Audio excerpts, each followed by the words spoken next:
Assalamualaikum warahmatullahi wabarakatuh. Alhamdulillahi wa kafa, wassalatu wassalamu ala rasulil mujtaba, amma ba'du.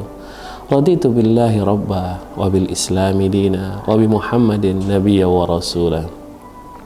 Pemirsa yang dirahmati Allah, alhamdulillah tak terasa kita menjalani Ramadan ini. Sudah beberapa hari kita berpuasa. Tentunya ini adalah kegembiraan bagi kita orang-orang yang beriman untuk senantiasa dapat dekat dengan Allah. Karena seseorang yang mampu dekat dengan Allah melalui ibadah puasanya, dan ibadah puasa ini, subhanallah, ini adalah amalan yang menjadi amalan wajib bagi para nabi dan rasul. Nabi dan rasul ketika mereka bergembira dengan kesenangan yang dia dapat, biasanya mereka akan berpuasa. Seperti mana Rasulullah SAW ketika ditanya kepada beliau, "Ya Rasulullah, kenapakah engkau berpuasa di hari Senin?" Apa kata Rasulullah? "Dzalika yauma wulidtu." Ketika itulah aku dilahirkan dan aku bergembira ketika datangnya waktu kelahiran. Pemirsa yang dirahmati Allah, ini tentunya berbeda dengan kita. Ketika kita mendapatkan kenikmatan dan kesenangan, kita berbahagia dengan mengajak teman jalan-jalan, makan-makan, dan lain sebagainya.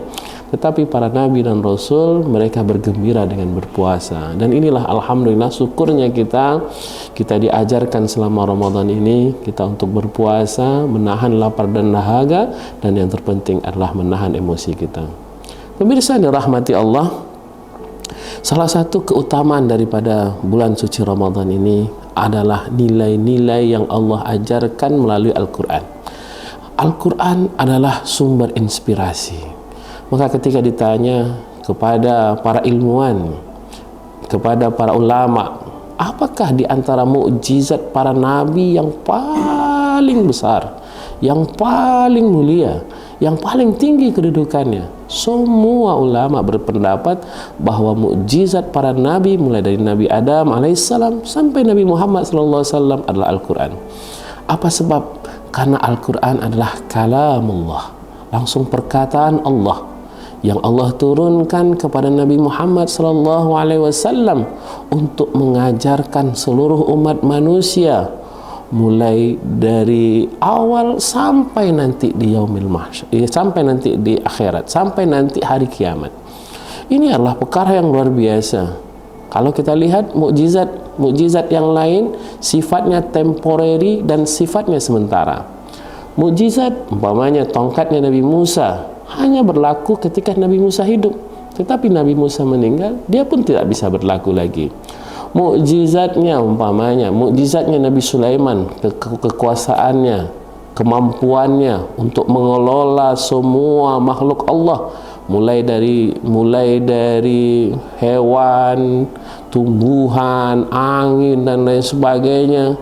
Dia mampu kelola, bahkan jin pun dia mampu kelola, tetapi sifatnya pun hanya temporary.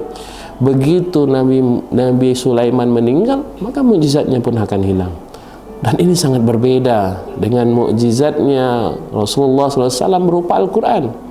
Kalau Taurat, begitu Nabi Musa meninggal, Taurat pun dirubah.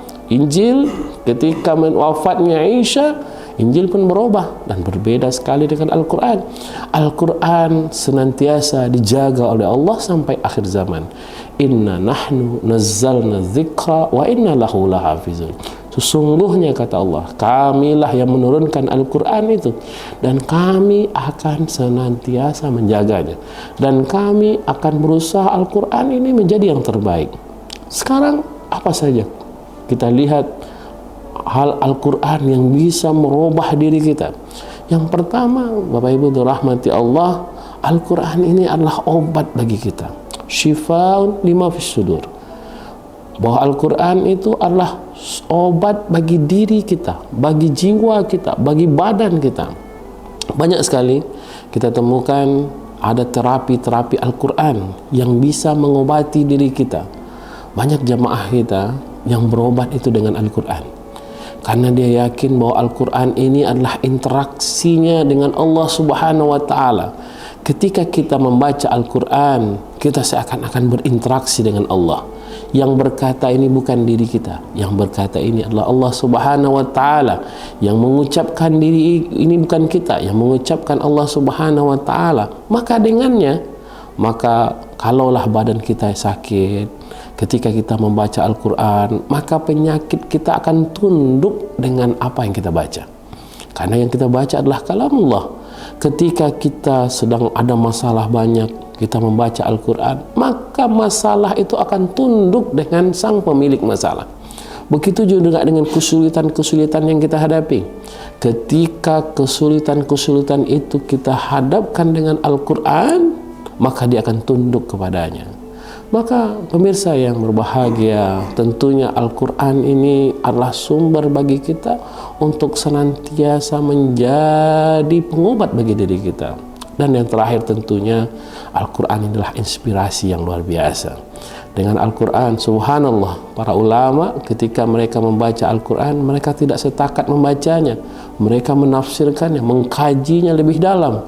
Maka kita baca banyak sekali tafsir At-Tabari sekian puluh jilid, tafsir Ibnu Katsir sekian puluh jilid, 10 jilid. Buya Hamka menulis tafsir ketika di dalam penjara yang menghasilkan perkara yang luar biasa.